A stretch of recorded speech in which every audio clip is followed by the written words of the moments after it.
Tubahaye ikaze bakunzi b'imibereho n'imirire myiza. Uyu munsi tugiye kwiga gukora sambusa za tofu.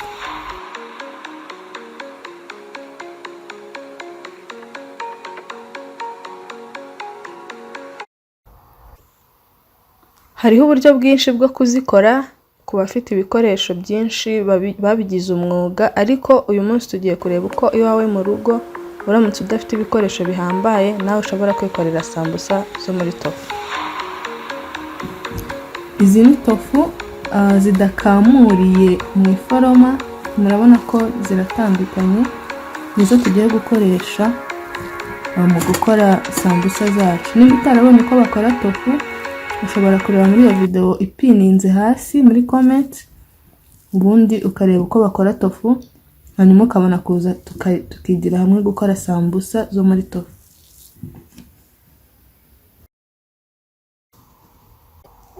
Reka noneho dutunganye ibirungo byo gushyiramo. Turakoresha poivro, puwaro, tungurusumu ndetse n'ibitunguru.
Reka noneho dukore envelope mu ifarini tuza gushyiramo ibi byose tugiye gukoresha sambusa.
Aya mavuta tugiye gutekamo twagize make kuko ni bibi kuzongera kuyatekesha, turahita tuyamena niturangiza.